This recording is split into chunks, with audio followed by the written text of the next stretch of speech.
Olá, meus irmãos. Na paz do Mestre Jesus esteja com todos vocês. Que Deus abençoe vocês, meus irmãos. Que seja aí uma noite ou um dia, independente do momento que você veja, de muitas bênçãos. As ricas bênçãos vindas do céu. Eu peço desde já que você curta, que você compartilhe, que você comente, ajudando assim a levar a mensagem para outros. Olha, e que o Deus, né, aqui agora vamos para aquilo que realmente importa, que o Deus Todo-Poderoso possa vir falar conosco e se manifestar através dessa bela palavra. O texto de hoje, para nossa breve reflexão, encontra-se na Epístola de Paulo aos Romanos. Quero ler com vocês o capítulo 6, a partir do verso 20, que diz o seguinte: Quando eram escravos do pecado, estavam livres da obrigação de fazer o que é certo. E qual foi o resultado? Hoje vocês se envergonham das coisas que costumavam fazer, coisas que acabam em morte. Agora, porém, estão livres do poder do pecado e se tornaram escravos de Deus. Fazem aquilo que conduz à santidade e resulta na vida eterna. Pois o salário do pecado é a morte, mas a dádiva de Deus é a vida eterna, em Cristo Jesus nosso Senhor. Glória a Deus, irmãos. Olha, Paulo, através da sua carta aos Romanos, ele explica aos novos convertidos, aos cristãos que estão ali, entre eles judeus e romanos, que nós não somos salvos pela fé, mas sim por meio da graça. Isso está em Efésios 2:8. Vocês são salvos pela graça, por meio da fé em Cristo Jesus, para que ninguém se glorie das suas boas obras. Efésios 2, versículo 8 e 9. E esse é um versículo que nós devemos ter gravado, que muitas vezes nós pensamos que por fazer alguma coisa a Deus, estaremos ali na condição de exigir dele que ele cumpra as suas promessas ou nos dê qualquer outra coisa. E não, irmão, mas nós somos salvos para andar nas boas obras. Essas boas obras, elas têm algumas funções, como Paulo, nessa parte do versículo, ele descreve claramente para nós, desses versículos que eu li na carta de Romanos. E pensando nisso, eu quero fazer as aplicações pertinentes, porque tem um motivo sim, irmãos, as boas obras, logicamente. Olha, a palavra fala assim, ó, vamos começar no versículo 20. Quando eram escravos do pecado, estavam livres da obrigação de fazer o que é certo. E é verdade isso, irmão, é uma verdade mesmo. Quando nós estávamos lá no mundão afora, nós nem pensávamos na vida santa que poderíamos ter. Eu mesmo, irmão, eu vou falar algo para vocês aqui que talvez pode chocar alguns, mas eu odiava crente, achava tudo um povo muito doido. Jamais pensei em me tornar um cristão. Nunca, enquanto eu estava lá, irmão, nos meus mais belos sonhos, eu pensaria em estar aqui aonde eu estou aqui hoje falando com vocês. E falo isso com a maior sinceridade, com a maior franqueza. Não pensava mesmo, irmãos, mas a vida, essa mesma é uma caixinha de surpresas. E o proverbista vai dizer que o homem, ele até planeja em seu coração muitas coisas, mas a palavra final vem da boca do Senhor, e é esse que faz segundo os seus propósitos. Eu estou aqui, mas agora ele traz uma realidade que era justamente essa. Quando nós estávamos lá, nós não já estamos, ele está pregando para uma igreja obediente, para uma igreja que já está servindo, para uma igreja que está dando atenção às palavras do apóstolo Paulo. Vocês têm dado atenção às palavras do irmão Alisson e de outros mensageiros? Eu quero fazer essa pergunta. Vocês têm colocado em prática tudo aquilo que nós temos falado aqui com vocês diariamente? Porque, irmão, a condição antiga, ela te desobriga de viver piedosamente, é verdade. Porque, irmão, não dá para... O Senhor Jesus vai dizer que não dá para jorrar água limpa e água suja da mesma fonte. Então não dá para viver da mesma forma que nós vivíamos antes. Será que nós entramos em concordância com relação a isso? Porque, irmão, ele vai explicar no próximo versículo. Mas nós devemos trazer à memória tudo aquilo que nós vivemos antes de seguir nessa mensagem, porque os caminhos que nós levamos nos conduziu exatamente aonde nós queríamos estar. Eu creio que todo mundo que está aqui já está passando por alguma dificuldade ou está vivendo alguma consequência, algum fruto de alguma escolha errada que fez no meio do caminho, assim como o irmão Alisson viveu várias várias, a colheita não foi fácil, não foi fácil, porque o proverbista, ele nos alerta, irmão. Eu gosto muito de um provérbio que, para partir para a sequência daquilo que eu quero falar, traz uma reflexão em nosso interior. Provérbios 6:28 vai dizer: pode alguém andar sobre brasas sem queimar os pés? E é justamente isso, porque no versículo 21 fala: e qual foi o resultado? Qual foi o resultado dos nossos caminhos, irmãos? Qual foi o resultado das nossas escolhas? Qual foi o resultado daquilo que nós desejamos viver sem Jesus? Qual foi o resultado que trouxe para a nossa vida, para a nossa família, para os nossos relacionamentos, para a nossa vida financeira, para a nossa vida sentimental, para a nossa vida ministerial? Qual foi o resultado? Qual foi o resultado? É uma pergunta retórica que, logicamente, não precisamos responder, mas precisamos nos interiorizar e refletir sobre isso, trazer. Bom, o meu resultado, irmão, foi muita dor, foi muito sofrimento, muita angústia, depressão, ansiedade. Já falei para vocês, sobre a esquizofrenia que eu fui diagnosticado, tentativa às vezes até mesmo, não, eu não cheguei a tentar, mas pensei muitas vezes em tirar a minha vida, pensei, irmão, e muitas vezes até fiz isso de maneira inconsciente quando usava drogas, porque se eu tive overdose com vertigens. Então a gente precisa pensar qual é o resultado. Ele fala aqui para nós, ó, ele já vai falar, ele fala assim, ó, é o que o proverbista está falando: pode alguém andar sobre as brasas e não queimar os pés? Ele fala: hoje vocês se envergonham das coisas que costumam fazer, como coisas que acabam em morte. Então o resultado de uma vida de pecado, irmão, todos nós já conhecemos, que é justamente a devastação que vem por meio do pecado. E nesse caminho, vergonha e morte nos esperam logo ali na frente. Agora eu quero pegar uma palavrinha que é justamente sobre isso que eu quero tratar com vocês. Eu quero que vocês se concentrem nisso hoje. O porquê que a prática das boas obras é tão importante.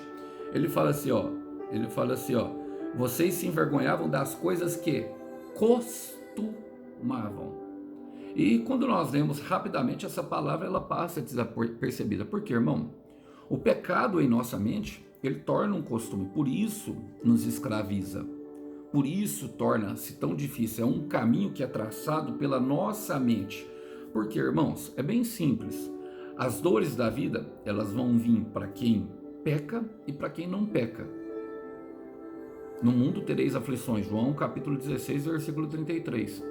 Só que a nossa mente, o nosso corpo, eu disse isso para vocês em outra ministração, que ele tem um padrão. Usei até o exemplo da preguiça, e na verdade isso é para todos os sentimentos ruins que trazem desconforto.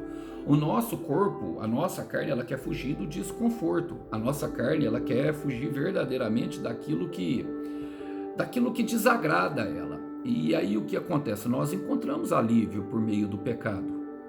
E, por exemplo, quando estamos carentes, irmãos, ou então não estamos conseguindo relacionar com ninguém, o irmão Alisson já falou isso para vocês, nós vamos procurar o quê? A pornografia. Ali um ato solitário em que nós liberamos a dopamina, e a dopamina ela traz a sensação de alívio para toda o nosso corpo e a nossa dor. Naquele momento nós já não sentimos mais dor. Só que essa dopamina barata, ela tem um custo muito caro. Eu quero repetir, essa dopamina barata, ela tem um custo muito caro. O quê? Ela vai trazer uma falta de resistência para nós, irmãos. E nós não encontramos resistência em ambientes confortáveis. Eu quero repetir isso. Nós não encontramos resistência em ambientes confortáveis. É por isso que o Senhor Jesus vai dizer que quando a água das enchentes vem daquele que não construiu a casa com ele, logo a hora que elas batem, ó, ruína. Por quê, meu irmão? Se a gente quer aprender a nadar, devemos estar dispostos a nos afogar. Eu quero repetir isso mais uma vez. Se queremos nadar, devemos estar dispostos a afogar. Porque aquilo que nós fazemos, aquilo que repetidas vezes fazemos, é o que nós vamos nos tornar, irmão. E todas as vezes que nós procurarmos, por meio do pecado, aliviar a nossa alma, irmão, nós estamos abrindo uma brecha desse tamanho para Satanás agir em nossa vida. E quem já experimentou a ação dele sabe do que eu estou falando. Jesus relata bem isso, irmão. Eu gosto de trazer esse texto justamente porque ele mostra justamente um ciclo repetitivo de uma mulher. Em João capítulo 4, no tanque de Samaria. Jesus chega, oferece um presente para ela. Amém. Ó, se você soubesse, João 4,10, se você soubesse o presente que Deus tem para você, você me pediria água e eu lhe daria água viva. Por quê? Porque o Senhor Jesus pediu água para ela. E esse é o nosso encontro com o Senhor. Ele sempre pede algumas coisas nossas. Sempre nosso encontro. Mas ele foi até lá para quê? Para gerar salvação. E logo depois de toda a conversa que nós vemos o desenrolar, a mulher se dispõe e fala, então me dá dessa água viva. E aí é justamente onde o Senhor entra no ciclo repetitivo dela, porque era necessário que ela confessasse. Em João 4,16 ele fala, ele lhe disse, vá, chame o seu marido e volte. Ela disse, não tenho marido, respondeu ela. Disse-lhe Jesus, você falou corretamente, você falou a verdade, dizendo que não tem marido. O fato, olha como Jesus conhecia, o fato é que você já teve 5, e o homem com quem agora vive não é seu marido. O que você acabou de dizer a verdade. Irmãos, o Jesus mostra para ela o ciclo de repetição dela, justamente da onde que está causando tristeza no coração dela, curando a alma dela, porque ela dava resposta de um relacionamento no outro até se afundar, como Paulo vai dizer para nós cada vez mais, porque quando ele fala que esse homem não é marido dela, subtende-se duas coisas, que ela já tinha ela poderia ter abrido mão do casamento, ou então estava vivendo com um homem que era marido de outra mulher, o que ia se agravando. Jesus está mostrando e aprofundando para ela justamente no agravo daquilo que é as ações, daquilo que ela tem vivido. E nós somos assim, irmãos, com o nosso pecado. Dessa mulher era o casamento, era a prática sexual, mas cada um de nós tem a nossa. O irmão Alisson foi às drogas, a masturbação, vendo filmes pornográficos. E a grande questão, irmão, é que um momento de dopamina barata, ele pode roubar o propósito. Eu quero repetir. Um momento de dopamina barata, ele pode de fato roubar o propósito. E nisso, Paulo está nos dizendo que conduzia a vergonha e a morte. E o que nós devemos fazer? Ele fala, agora, porém, estão livres do poder do pecado e se tornaram escravos de Deus. E eu falei sobre isso na outra ministração, irmãos. A condição de escravo é o exemplo que ele usava, porque naquele tempo era comum escravos, pessoas que não conseguiam pagar uma dívida se ofereciam. Justamente durante 6 anos, 7 anos, havia um termo na lei de Moisés que deveria libertar o escravo depois desse tempo para que ele viesse. Alguns até se faziam escravos, de tanto que o seu senhor era bom, eles falam, não, eu quero ser seu escravo o resto da vida. Então o seu senhor vinha e lhe furava a ponta da orelha, e ele se tornava o escravo da orelha furada. O escravo quer dizer que ele era um patrimônio, ele serviria o seu senhor naquilo que ele quisia. Então há 2 senhores aqui, quem, irmão? O pecado, que nos leva justamente ao senhorio de Satanás, e o senhorio de Cristo. Então o que Paulo traz é que nós não estamos livres da escravidão, da serventia, irmão. A grande questão é que Deus não vai nos forçar a fazer aquilo que Ele quer que nós façamos, não. Ele vai deixar você livre. O senhorio de Jesus, vocês já perceberam que nos permanece livre. Nós continuamos pecando, nós continuamos a pedir perdão para Ele, e Ele, na sua misericórdia, na sua bondade, continua nos perdoando. Mas a mentalidade, ela precisa mudar se nós quisermos agradar a Deus. Que o fato dele amar, eu já disse, não quer dizer que Ele nos agrada. E por isso, irmão, para se manter livre, é necessário um novo condicionamento da mente. Ou seja, um novo costume. E é por isso que nós precisamos nos tornar escravos, acostumar a fazer aquilo que Deus quer. Porque quanto mais nós caminharmos na vida de justiça, menos nós pecaremos. Eu quero repetir isso. Quanto mais nós caminharmos na vida de justiça, menos nós pecaremos. Menos, irmão. Por quê? Aquela frase, creio que todos já ouviram falar, cabeça vazia, oficina do diabo. Irmão, tem gente que está tentando se curar, eu sei, e aí é o grande erro. É um grande erro. Tentando se curar sozinho, sabe, por meio da oração, por meio de jejuns, e sem uma prática de boa obra. E vira e mexe, essa pessoa, ela cai novamente no mesmo pecado, correndo atrás de marido, como a mulher do... Sabe o que a mulher faz? De João 4? A hora que Jesus fala com ela sobre isso, ela deixa o cântaro. Deixar o cântaro está falando que ela ia deixar a vida antiga dela, que era justamente o que representava a vergonha, porque ela ia meio-dia ao tanque de Samaria para buscar a sua água, porque naquele momento era solitária, naquele momento ela não teria que lidar com os olhares reprovadores de rejeição das pessoas que traziam grande vergonha ao coração dela. E tem muitas pessoas escolhendo essas formas, sabe? Justamente para se manter numa vida, com todo o respeito, aliás, não tem nem a questão do respeito, irmão, medíocre, ou até mesmo uma vida bastante pequena daquilo que Deus tem para nós, à mercê, à margem da sociedade, porque não querem vir à luz. E aí eles, sabe, até querem viver a vida, oram já, sabe, pedem a Deus, mas continuam derramando muitas lágrimas porque não começaram o novo costume, a se acostumar à prática das boas obras. Quando Jesus chamou os discípulos, irmão, uma das primeiras coisas que eles fez depois do pequeno treinamento que ele deu é colocar os discípulos para expulsar demônio e para curar enfermo. Por quê, irmão? Porque é ali.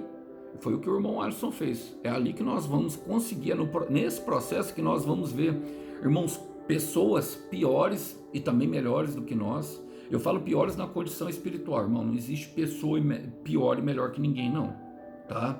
Eu tenho meio que giriza dessa expressão de uma pessoa que se sente melhor. Eu falo, vamos mudar a palavra. Eu quero corrigir, quero pedir perdão para vocês aqui. Uma pessoa mais amadurecida e uma menos amadurecida espiritualmente. Uma mais carnal e uma mais espiritual. É essa situação que eu estou falando, uma pessoa mais entregue ao diabo e uma pessoa mais entregue a Deus. Então, nessa caminhada que nós vamos ver, irmão, e que Deus vai conectarmos as pessoas que estão no propósito. Então, a gente precisa participar de alguma coisa para poder fugir um pouco do inferno. E outra, isso gera prazer em nosso coração. Muito prazer, irmão. Ontem eu estava trabalhando, eu não ia contar não, mas eu vou contar assim, esse testemunho aqui, pequeno testemunho, não para minha glória, tá, irmão? Para a glória de Deus, misericórdia. E tinha uma mulher que estava com muita dificuldade de entrar no carro. Uma senhora de idade assim, ela estava andando muito devagar, sofreu AVC. Eu olhei aquilo, meu coração se compadeceu na hora. Ela falou, você pode passar do outro lado? Aí eu estacionei o carro lá, o mais perto, estava cheio de carro para pegar ela. E ela vindo com muita dificuldade, eu lá do carro falei com ela, falei assim, a senhora quer ajuda? Ela falou, você pode? Falei, por favor. Levantei do carro, aí fui, estendi a mão para ela assim, né, para ela pegar na minha mão, porque ela não estava dando conta, e até o meu carro ela precisava de apoio, ela não estava dando conta de se equilibrar. E ela sorriu, ela abriu um sorriso que eu vi que foi diferente, irmão, para mim, porque eu acho que tinha muito tempo que ninguém ajudava ela no caminho dela. Eu falei assim, posso pegar na sua mão? Ela falou, claro. Eu falei, a senhora quer sentar no banco da frente ou no banco de trás? Ela falou, eu posso sentar no banco da frente com você? Porque os irmãos não deixam. E aqui em Uberlândia, os Ubers, irmãos, eles têm o livre-arbítrio de deixar. Eu deixo sentar no banco da frente, tranquilo. A maioria não deixa mesmo. Por causa do Covid-19, de toda a situação enfrentada. Irmão, ela foi conversando comigo assim, e ela falou assim, você é diferente das pessoas que estão aí. E ela ficou tão feliz que ela quis... Ela pagou via Pix, mas aí ela tirou um dinheiro do bolso e me ofertou uma gorjeta. Ela falou, eu quero te dar. Por quê, irmão? E é justamente essa a mentalidade. Era por isso que eu contei esse testemunho, porque é nessa mentalidade que nós devemos chegar. Pelo sangue de Jesus que foi derramado no madeiro, é que eu tô aqui, irmão. Eu não tô aqui por causa dos likes. Eu já falei isso por vocês, eu não tô aqui por causa do... Não tô, irmão, porque toda vez que, sabe, alguns irmãos viram a cara pra mim, vocês já viram que tem uns que comentam direto assim, aí de repente some. Por quê, irmão? Por causa da pregação. É por causa daquilo que eu tô falando. Aí conectam o profeta na pregação e aí logo distratam ele, né, irmão? E aí se não concorda que aquilo é verdade, irmão, por quê? Porque confronta o coração. Você vai falar pro cara que rouba deixar de roubar, pro mentiroso que deve deixar de mentir, aquilo confronta, mas o evangelho ele deve nos levar direto para a cruz, irmão. Um evangelho que não transforma a vida, que não nos leva direto para a cruz igual ao de Cristo. E nós só podemos fazendo isso, irmão, sabendo que o sangue dele é a coisa mais preciosa que nós temos. Por quê? Porque ela nos liberta das amarras do pecado, como a culpa, a ansiedade, medo, depressão e todas as outras que eu pudesse falar. Aquela mulher, ela quis me presentear por causa disso, porque eu fui bom com ela, porque eu usei de bondade. Agora, essa bondade só é possível porque eu me conecto na fonte, irmão, porque ele foi bom comigo. Porque ele foi bom comigo, vocês entendem? Eu sempre falo, uso aqui as feridas emocionais como o abuso, a rejeição, a humilhação, a injustiça. Todas elas, irmãos, toda pessoa que foi atacada nela, o costume, a natureza humana vai querer replicar o mesmo. O abusador, ele foi abusado, ou seja, quem foi abusado vai replicar a semente do abuso. Quem foi rejeitado vai replicar a semente da rejeição. Quem foi humilhado vai querer humilhar os outros. Quem foi injustiçado vai querer que os outros paguem com injustiça. E assim é. Agora está em nós, irmãos, queremos mudar o ciclo da nossa vida. Por quê? A palavra diz, quero partir para o final, fala assim, agora fazem aquilo que conduzem, escravos de Deus, fazem aquilo que conduz à santidade e resulta na vida eterna. Temos uma nova possibilidade que só veio por meio de Cristo, irmão. Então, se quisermos o fruto da santidade, a troca de práticas, ela não é opcional. Não é, irmão. Não tem como. Por quê? Eu quero terminar, aliás, não vou terminar ainda não, quero falar um pouquinho, mas 1 de Pedro, quero ler com vocês, capítulo 15, versículo 16, Pedro vai nos instruir, ele fala, mas assim como é santo aquele que os chamou, não foi Deus que está te chamando, meu irmão, para essa vida, não foi Deus, meu irmão? Ele fala, sejam santos vocês também em tudo o que fizerem, pois está escrito, sede santo porque eu sou santo. Em tudo, irmão, todas as práticas, precisamos desejar isso, desejar. Isso honra ao Rei. A nossa vida transformada honra ao Rei. É uma oferta para Ele. Quando nós mudamos, essa é a nossa oferta, a verdadeira oferta que nós damos para Ele. Por quê? Porque assim mais pessoas desejarão colher, porque Ele derrama graça sobre graça para aqueles que assim desejam viver. E a palavra fala aqui, termina falando justamente daquele versículo que é um dos mais conhecidos, pois o salário do pecado é a morte, mas a dádiva de Deus é a vida eterna em Cristo Jesus. Vocês percebem a menção que Paulo faz, diferenciando o pecado da vida com Deus? Por quê? O pecado ele tem um salário, ou seja, ele paga de pouco a pouco, irmão.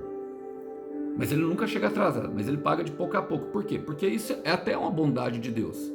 E a morte, ela vem aos poucos, irmão, ela não vem de uma vez. E é por isso que muitos continuam pecando, porque não conseguem enxergar a colheita final desse ato.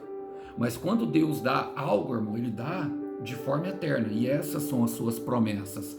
Há uma recompensa, meu irmão, para cada estilo de vida que nós resolvermos adotarmos. Eu vou usar aquela frase que eu sempre uso com vocês. O futuro, ele estará no seu livre-arbítrio. Então, use-o. Há uma recompensa para cada estilo de vida. E agora sim eu quero terminar com Colossenses, capítulo 3, versículo 23. Fala, tudo o que fizerem, façam de todo o coração como para o Senhor, e não para homens, sabendo que receberão do Senhor a recompensa da herança. É a Cristo o Senhor a quem vocês estão servindo. Quem cometer injustiça, receberá de volta injustiça, e não haverá exceção para ninguém. Escolha hoje. Faça a escolha a quem servais. Se a servais aos deuses amorreus, além do rio Eufrates, ou também aos deuses dos seus antepassados. Eu e a minha família, porém, nós serviremos ao Senhor. Que os irmãos possam ficar com essa breve mensagem. A paz do Senhor esteja com todos. Até uma próxima. Tchau, tchau.